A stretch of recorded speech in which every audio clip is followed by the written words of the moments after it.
Rémi est là parce que l'étudiant doit se préparer.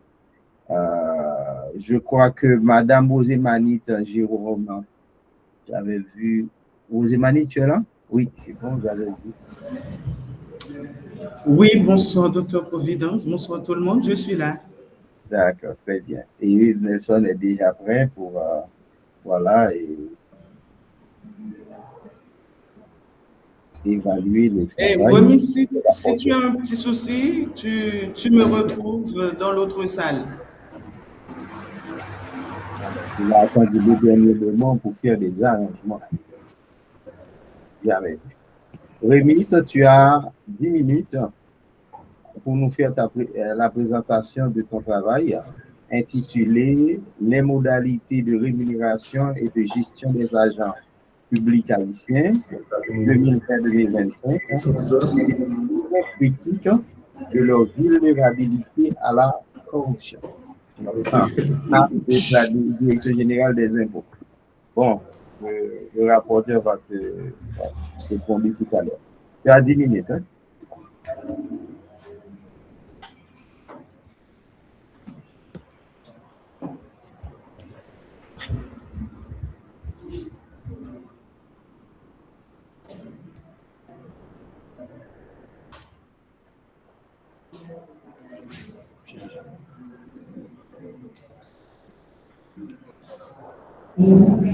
Donc, tu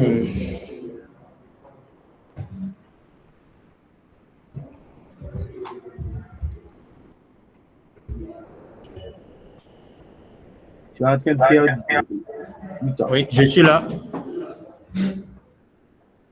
Il te reste 9 minutes pour nous faire ta présentation.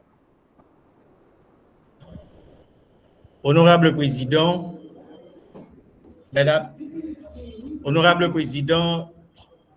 et Messieurs les membres du jury, chers assistants, bonjour.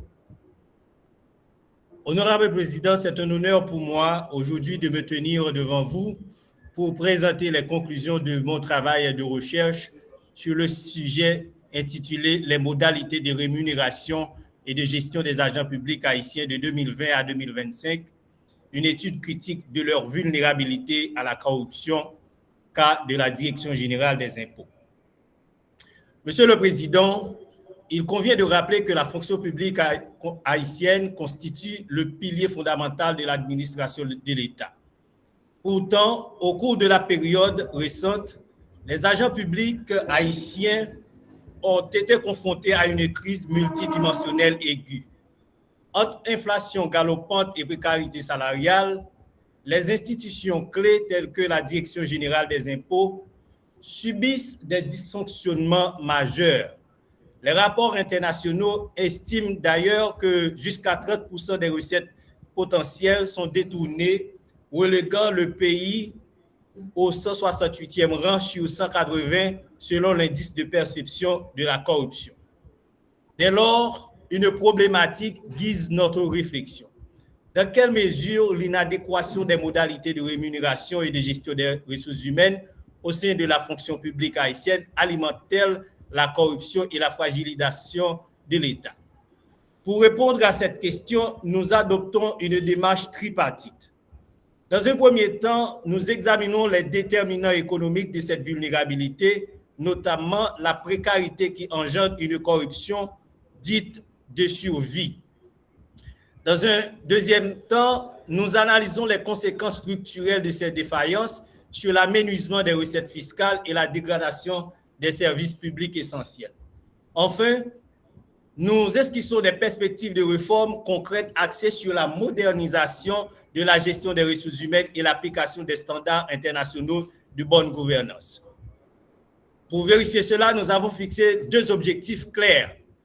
1. Analyser les liens directs entre les failles de rémunération et la vulnérabilité des agents publics entre 2020 et 2025.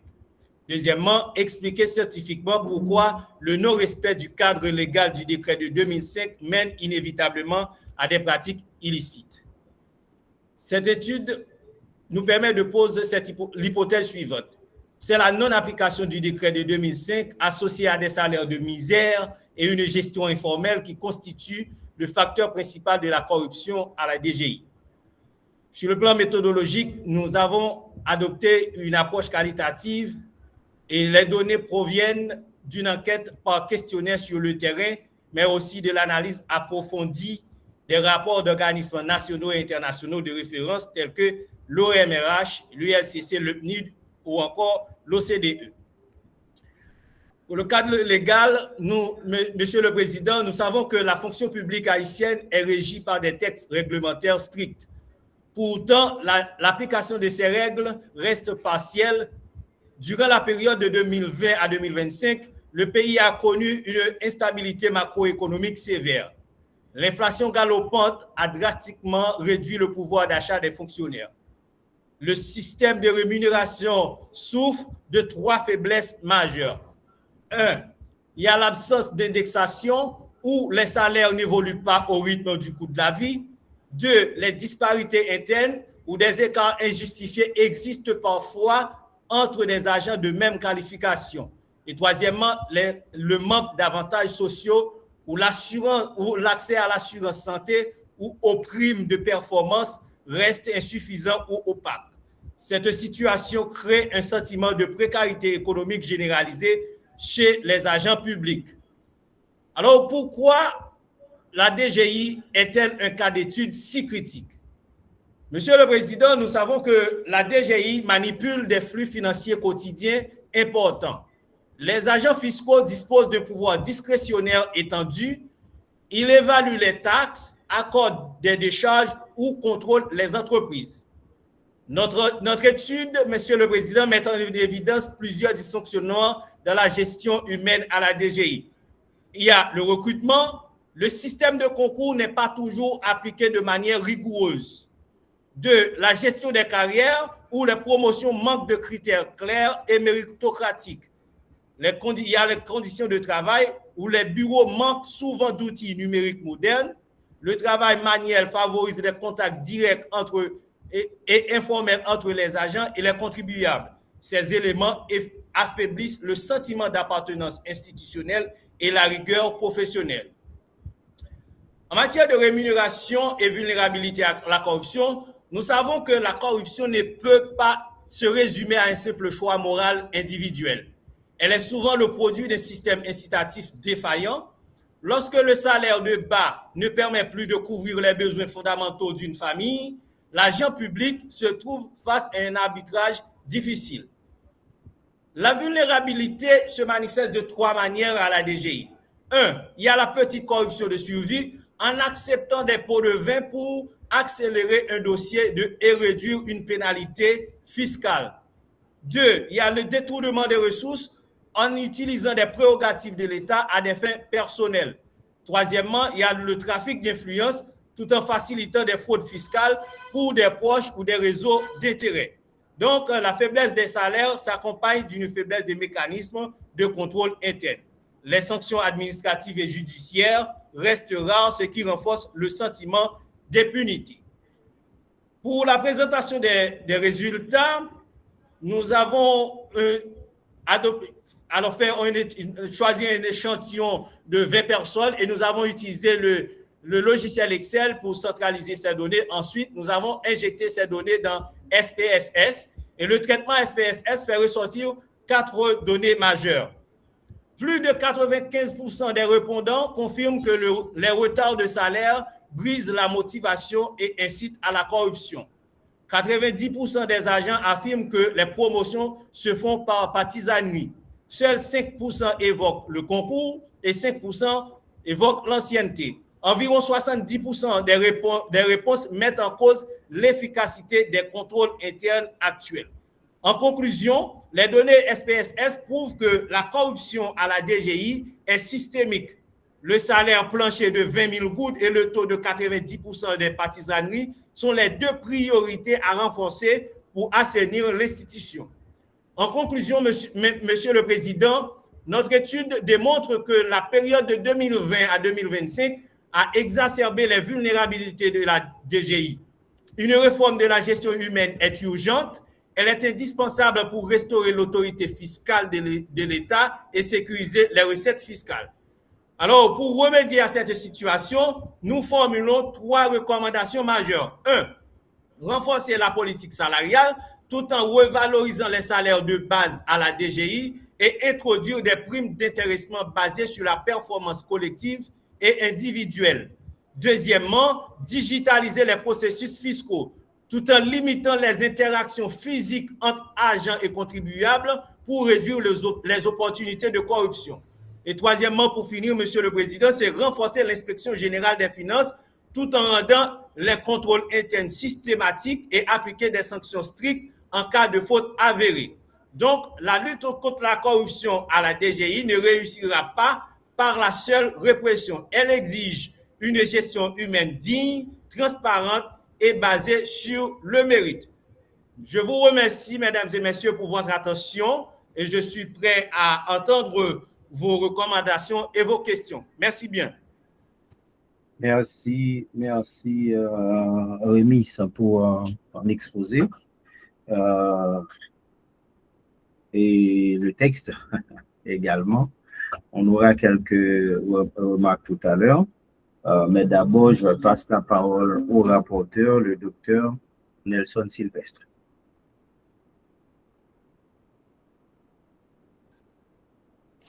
Merci, docteur Providence, de m'accorder la parole. Merci à Rosémanite Jérôme, la doctorante, très active, que nous apprécions hautement pour son apport, son accompagnement, non seulement à Remise Pierre, mais également à d'autres étudiants. Et au jury, en général, elle participe comme membre. Et merci également à Remise Pierre pour son surchauffement dans la présentation. Je ne m'y attendais pas parce qu'il a pris du temps pour démarrer. Et bon, j'ai été surpris de voir combien la situation à la DGI harcèle Remise. C'est Remise ou Remise? C'est Remise Pierre. Remise Pierre, 2 SE. Oui, 2 SE. Parce que dans le poste qu'il y a là, c'est Remise Geoffroy. Il n'y a pas 2 S. Mais c'est Remise avec 2 S. Rosémanite, on va laisser. C'était une erreur. Donc c'est Remise. Remise. Ok. Très bien. Bien. Bon, en général, il faut mettre le nom après, le prénom avant et le nom après. Je vois que tu prends l'habitude de mettre nom avant. Tu écris Pierre Remise. Le nom de Remise Pierre dans la page de couverture, c'est ça? Ouais. Ensuite, Jérôme Rosémanite. Donc, c'est Rosémanite Jérôme. Donc, c'est bien d'apporter ces corrections. Et autre chose, moi-même, dans le libellé du sujet de Nice, je te conseillerais d'apporter des problèmes de formulation, d'apporter des corrections à ces problèmes. Et, par exemple, je ne mettrai pas les modalités de rémunération.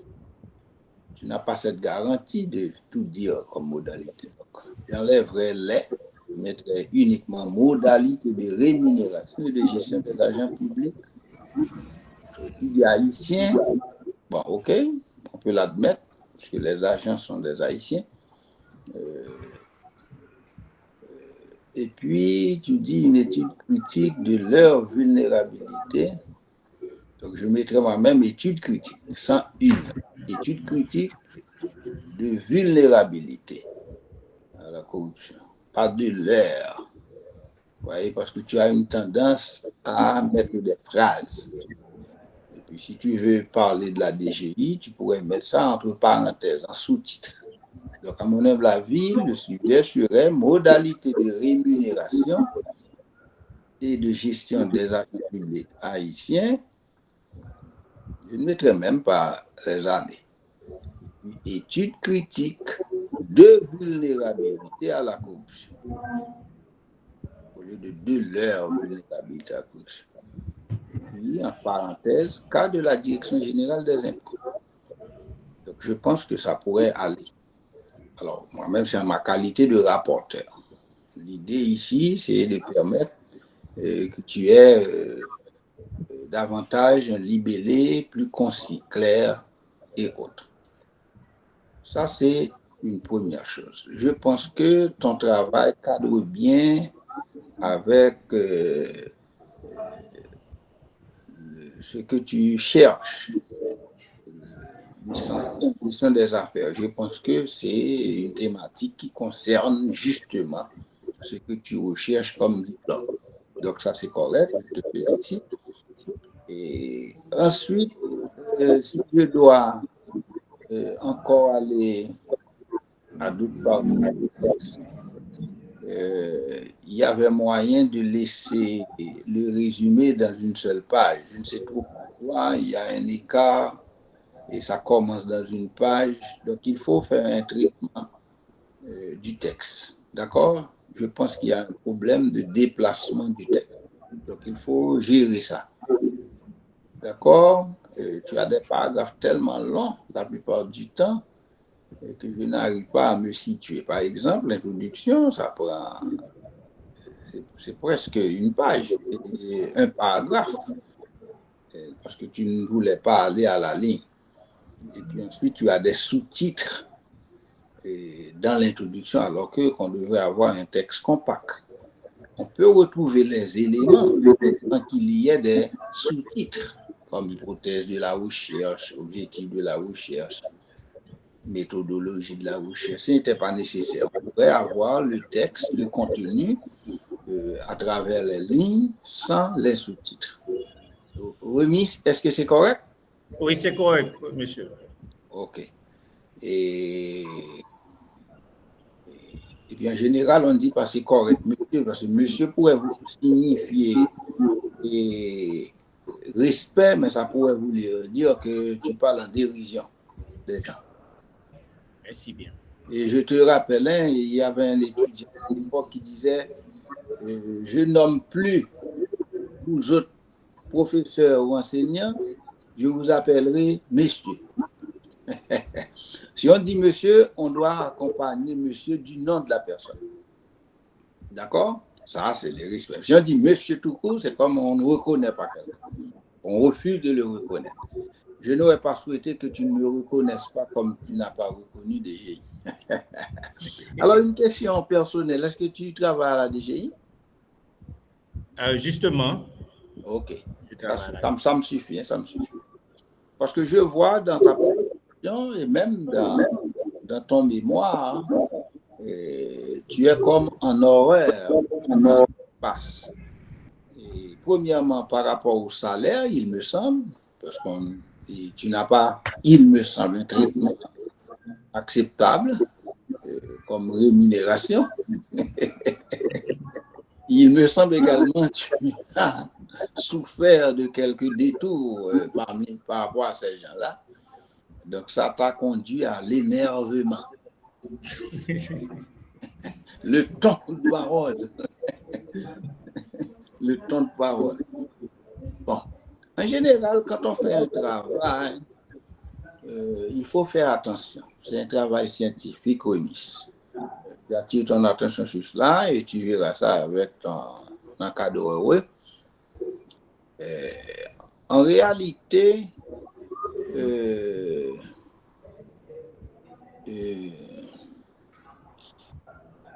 je pense que c'est bien mieux de faire le travail sur le diagnostic institutionnel. C'est ce que tu as voulu faire, un diagnostic institutionnel. Comme tu veux avoir un diplôme, eh bien, tu présentes ton travail sur le diagnostic institutionnel, en fait de rémunération et de gestion des agents publics.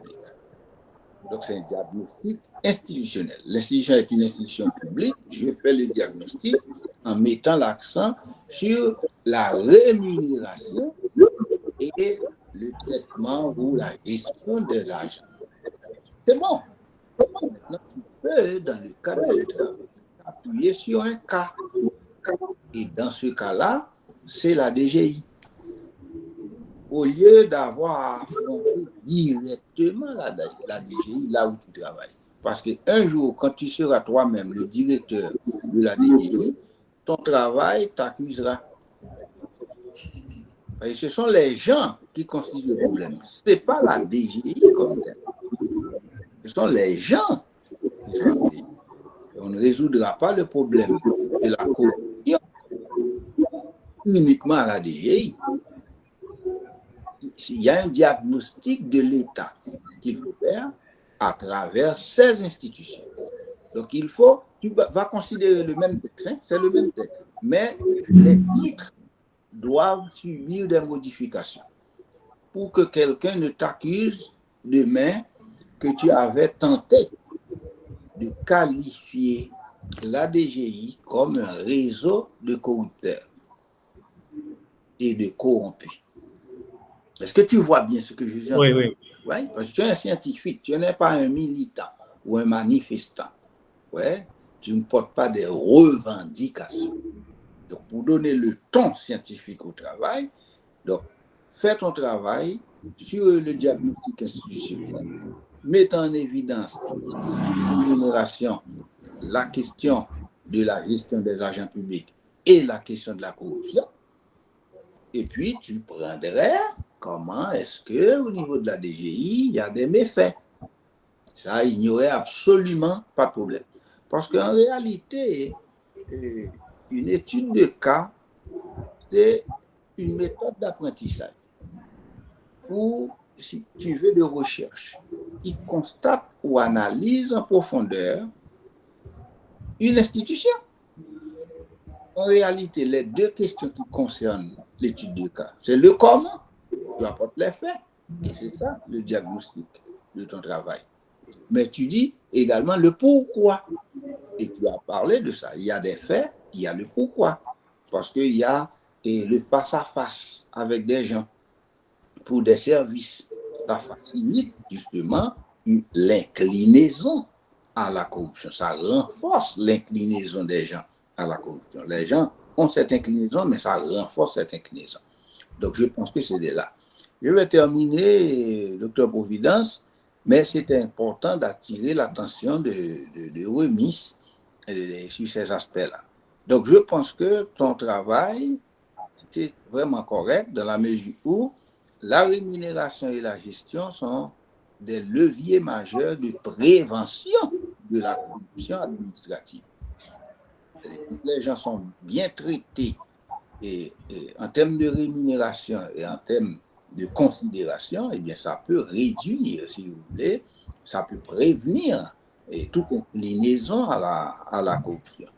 Donc, ton travail, tout simplement, c'est un travail trop direct.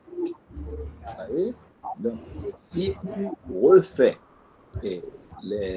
l'orientation, tu auras un travail vraiment correct. Voilà, en gros, mes remarques et commentaires.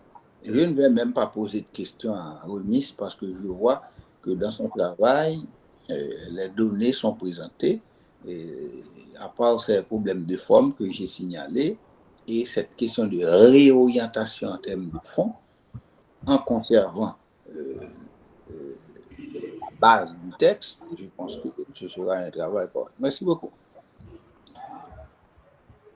Voilà, merci, monsieur le rapporteur, pour ces remarques. Oui, effectivement, hein, on a bien compris, on a bien saisi ce côté militantisme, mais je ne comprends pas pourquoi les étudiants veulent résoudre tous leurs problèmes à travers eux-mêmes. Je n'ai jamais compris ça. Comment est-ce qu'on peut résoudre les problèmes? Des fois, c'est leur problème, des fois, c'est même des problèmes, par exemple, des problèmes graves hein, qui concernent tout un territoire. Selon eux, c'est fini là, bon, c'est fini. Donc, bon, c'est fini. Un tel, tu dois faire ça. Et telle autre personne, non. Il faut prendre du recul par rapport au travail lui-même pour pouvoir apporter une modeste contribution à la connaissance. Il y va même on va dire, c'est de l'humilité. Il faut être humble quand on est chercheur. On ne peut pas prétendre que, oui, salaire et puis bouffe là, ce directeur-là, je vais le dénoncer dans un mémoire. C'est pas normal. Hein? Donc, on t'invite à reprendre le travail, à adopter une posture neutre, d'accord? Et donc, ça veut dire qu'il y a des reformulations à faire pour ne pas donner l'impression que tu es en train de partir en croisade contre je ne sais qui. D'accord? Donc, attention. Je pense que pour cela, quelques remarques rapidement. Il convient à ce moment-là de reformuler un certain nombre d'éléments. Le sujet, il faut reformuler le sujet. D'accord? D'ailleurs, on a dit clairement, il y a 4 critères de formulation de sujet. Si tu regardes ton sujet, déjà, c'est pas concis. Le sujet n'est pas concis. D'accord? Et on dirait que tu tournes en rond, il n'est pas non plus précis. Il faut que le sujet soit clair, précis, concis et faisable. Donc, on t'invite à reformuler ce sujet-là. Au niveau méthodologique, je pense que tu dois quand même ajouter des éléments pour renforcer, préciser davantage. Les étudiants n'aiment pas apporter des précisions. Par exemple, il faut préciser la population enquêtée pour que ça soit clair. Et quand on dit DGI, OK, Jacmel, OK, on comprend, mais ça peut être, quelle population clairement on veut, sur lequel on veut s'appuyer.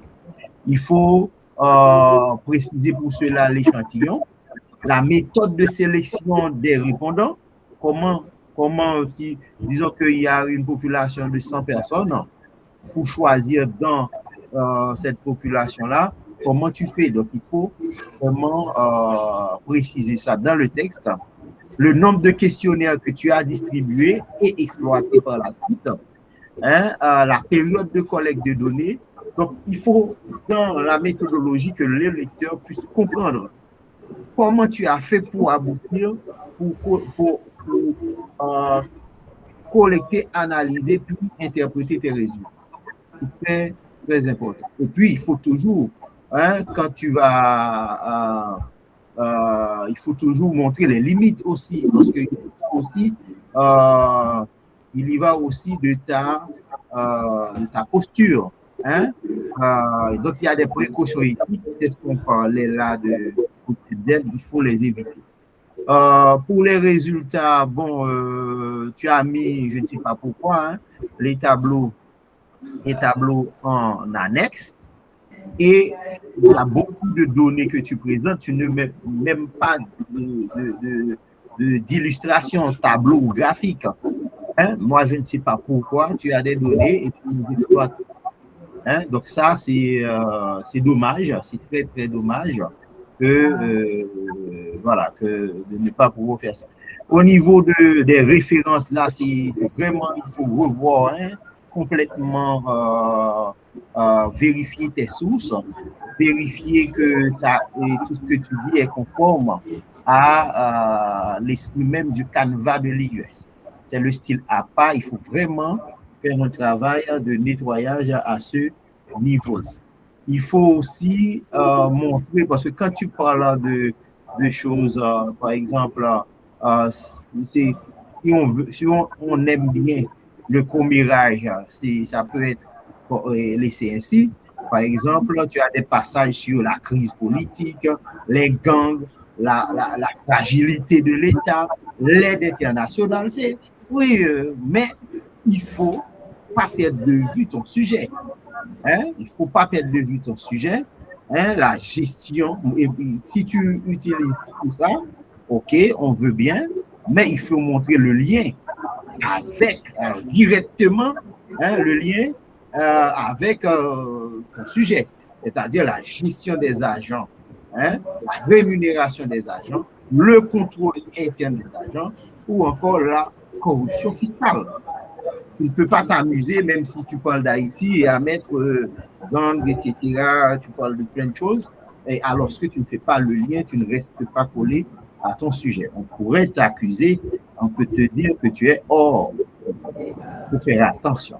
Et je t'invite on veut bien les garder, hein, moi oui, mais il faut montrer quelles sont leurs incidences, quelles seraient leurs incidences sur les éléments que toi-même tu comptes analyser, le phénomène qui t'intéresse.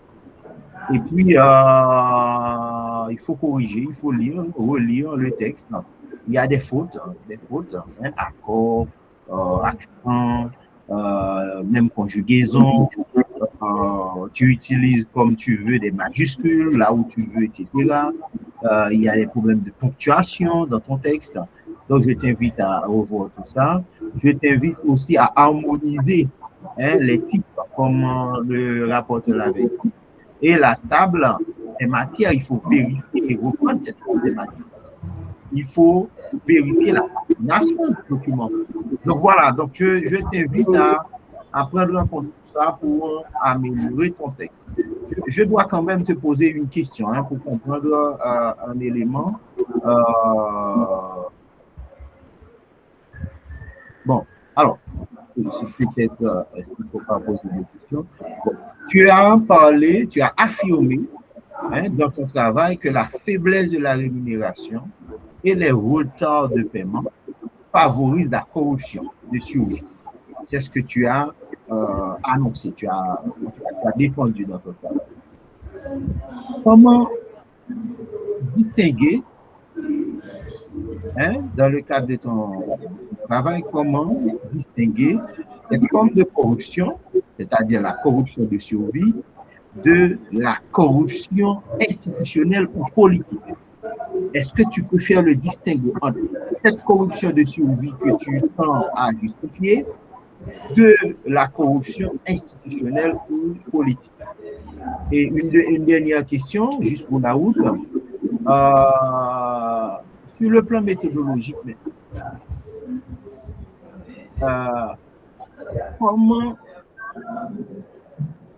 comment peux-tu, par exemple, quand on prend l'enquête, tu indiques que la promotion des agents... Monsieur Providence, s'il vous plaît, pouvez-vous reprendre pour moi la première question, s'il vous plaît? Comment distingues-tu, dans ton étude, la corruption de survie, d'accord, de la grande corruption institutionnelle?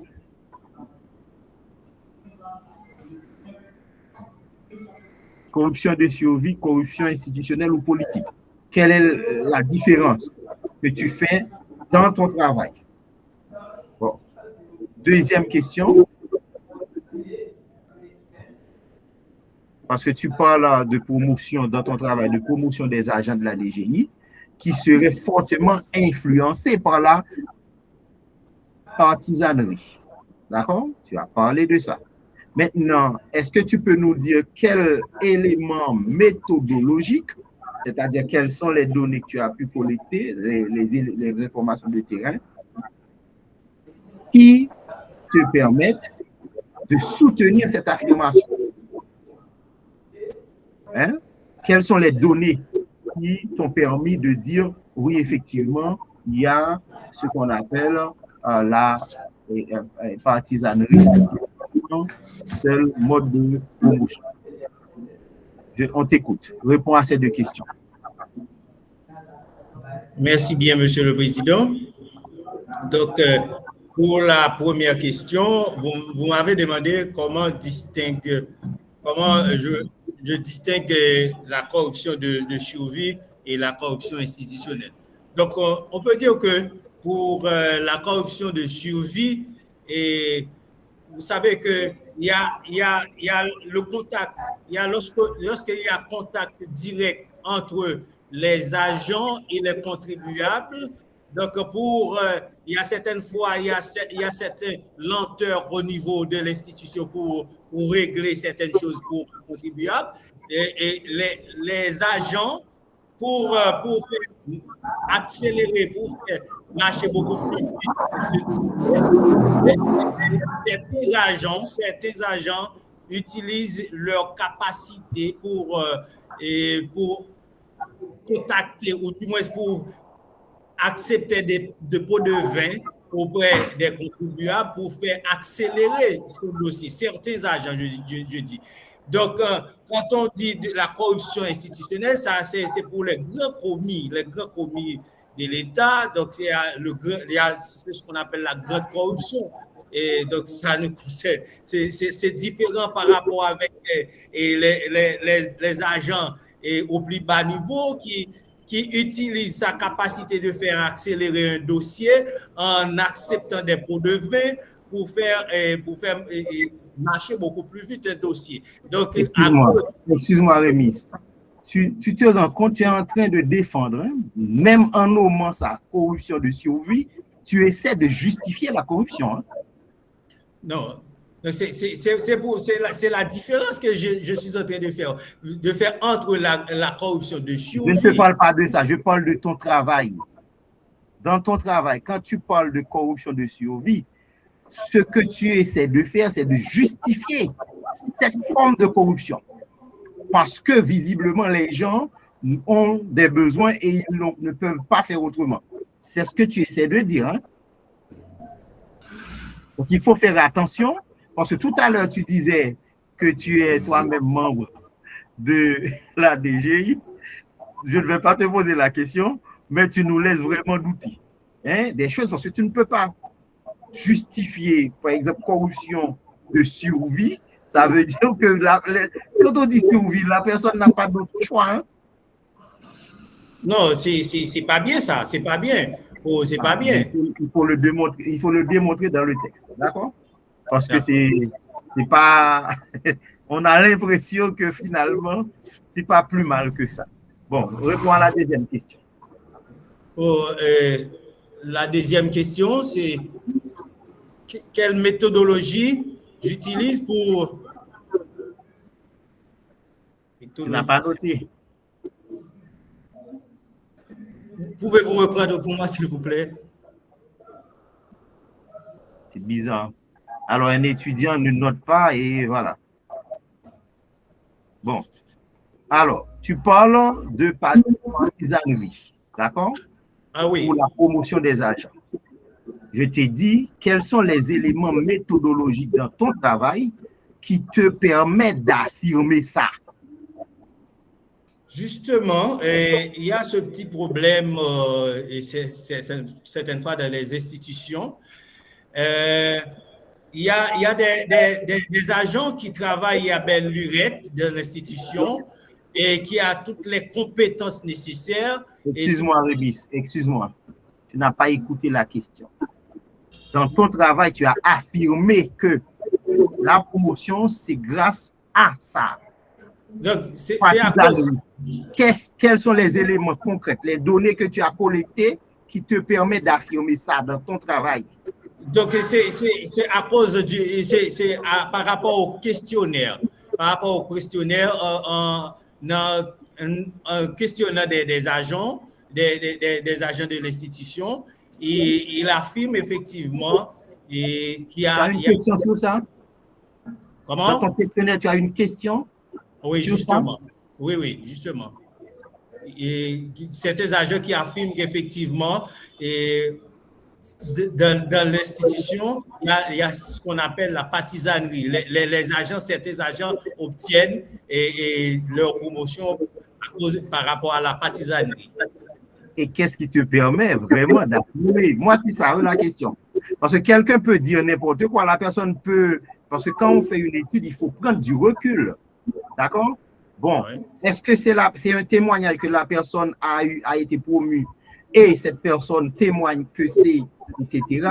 Ou est-ce que c'est juste quelque chose que toi-même voulais faire passer, d'accord, que tu as vécu, tu as constaté, selon toi, au niveau de la DGI, c'est parce qu'un tel a eu telle promotion, parce que l'autre est plus proche de je ne sais qui, que tu as voulu faire passer ça. Parce que dans l'analyse, je ne vois pas très bien ce qui te permet d'affirmer ça. Mais ce sont des témoignages, ce n'est pas un témoignage, ce sont des témoignages qui affirment ça. Donc, ce sont des témoignages qui affirment, parce qu'en questionnant des agents, il affirme en témoignant il y a ce qu'on appelle la partisanerie au niveau de l'institution. Donc, si tu es intelligent, puisque tu travailles au niveau de la DGI et que tu souhaites être promu, qu'est-ce que tu dois faire? Bon, l'essentiel, c'est de me donner cohéremment à l'institution, donc selon les critères. Pas du tout. Pas du tout, puisque tu affirmes que c'est la seule façon d'être promu, c'est être partisan de je ne sais qui. Donc, tu ne peux pas me dire maintenant tu veux te donner cohérent, c'est que tu n'es pas intelligent. Non. Pour moi, je dois rester dans le cadre légal pour obtenir la promotion. Je dois rester. Donc tu vois, tu ne peux pas affirmer parce qu'il y a d'autres voies. Donc, tu ne peux pas prétendre que c'est la partisanerie qui détermine telle progression. N'oubliez pas que c'est travail, c'est un questionnaire que j'utilise. Donc, moi, je ne vais pas donner mon avis, mon opinion. Donc, personnellement, je prends l'opinion des gens qui travaillent à l'institution. Donc, on t'invite de reprendre les données. Quand tu as des données, tu analyses et tu interprètes. Ce que tu es allé nous dire là, c'est de l'interprétation. C'est que oui, il y a ça, mais il n'y a pas que ça. Il y a autre chose également. Donc, c'est ça, il faut prendre du recul, même par rapport aux données. D'accord? Donc, parce que sinon, tu risques, Dr. Nelson l'a dit, hein, tu risques de te faire taper sur les... Tu travailles à la DGI, tu dis, voilà, c'est un nid de vipère, je ne sais pas. Eh bien, et toi alors? Bon, fais très attention, il faut prendre du recul pour ne pas être indexé. Alors, Rosemanite, merci de nous parler très rapidement de cette collaboration. Hein? Merci. Madame la directrice. Bonsoir, bonjour tout le monde, bonjour Monsieur le Président, bonjour Monsieur le rapporteur, Dr. Nelson Sylvestre, et bonjour tout le monde. Et normalement, je remercie Remis Pierre pour sa superbe présentation. Donc, il était très élégant, hein, il faut le dire. Donc, avec une prononciation très pointue. Merci pour cela. Hein. Donc, Remis nous a fouettés avec, avec son mémoire. Et voilà, et bon. Remis a dit que les agents de la fonction, alors ce n'est pas de la fonction publique, les agents fiscaux, bien sûr, sont des gens qui utilisent ce qu'on appelle la corruption pour boussole. Et Remis, il faut quand même, malgré, il y a pas mal vraiment, mais ce ne sont pas les agents, en fait, il y a des gens. Il y a des gens, et il ne faut pas généraliser les choses. Il ne faut pas généraliser les choses car il y a des agents qui sont très sérieux. Hein? Donc, tu dois quand même rebrousser les choses et tu ne dois pas larguer les choses ainsi. Hein? Remis. Donc, moi-même également, on a tant souffert dans l'administration fiscale, bien sûr, mais il y a ce qu'on appelle la discrétion administrative qu'on ne doit pas dévoiler publiquement. Et Remis, il faut réfracter normalement. Et malgré les choses nous ont fait mal. Mais quand même, oui, je sais, mais quand même. Bon, donc, je remercie Remis, et je ne vais pas trop tarder, je remercie Remis. Donc, c'est un type très fougueux. Donc, Remis a failli de prendre la rue pendant qu'il a déposé son mémoire, et voilà, et Dr. Selimène a dit il faut jeter ça car il n'a pas déposé à bon port. Donc, bon, il n'est pas fou, bon, je ne sais pas. Donc, c'est un type très fougueux. Il faut quand même... donc, nous comptons sur cette fougue. Nous vous remercions pour cela. Donc, et il faut reprendre les différentes recommandations faites par le président et par le rapporteur. Et normalement, pour que je puisse autoriser ton travail, et une seconde fois, il faut reprendre les différentes recommandations et puis avec ça, je vais vous autoriser. Et donc, nous allons revoir ensemble et puis pour avoir votre licence. Donc, il faut reprendre comme a suggéré l'IUS. Merci, Monsieur le Président, merci, Monsieur le rapporteur. Et puis, je vous laisse la parole, Monsieur le Président. Je vous remets le temps. Merci, on a vraiment mis le doigt dans la plaie et on sent bien que même la directrice de l'école. Mais il faut prendre du recul, hein. Vraiment, il faut prendre du recul. C'est pour renforcer le travail. D'accord, Remis? C'est vraiment pour renforcer le travail. Tu dois prendre du recul. Et c'est pour ça que quand on a le nez, on a des intérêts dans quelque chose, c'est plus difficile, hein, de pouvoir travailler sur ces genres de phénomènes. Voilà, donc je te laisse quelques secondes avant de terminer, 30 secondes à peu près. Qu'est-ce que tu as à dire au jury avant ma fin? Donc, merci, Monsieur le Président. Donc, je voudrais apporter une petite correction. Je ne veux pas généraliser le cas de la corruption à la DGI. Je dis certains agents. Donc, tu n'as pas compris ce que je viens de te dire. Dernier mot, hein, et quelques secondes. Hein, la séquence est terminée. Remercie. Donc, on ne te demande pas de justifier. Okay. Je vous remercie, mesdames, messieurs, les membres du jury.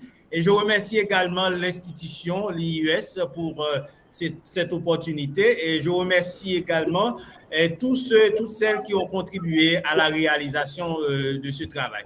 Merci bien. Et je prends en compte toutes les recommandations et vos suggestions. Merci bien. Voilà, merci. Donc, ainsi s'achève cette matinée-là de soutenance. Et je vous donne rendez-vous à 15h, puisqu'on aura 6 nouvelles soutenances. Je remercie tous les collègues, encadreurs, directeurs,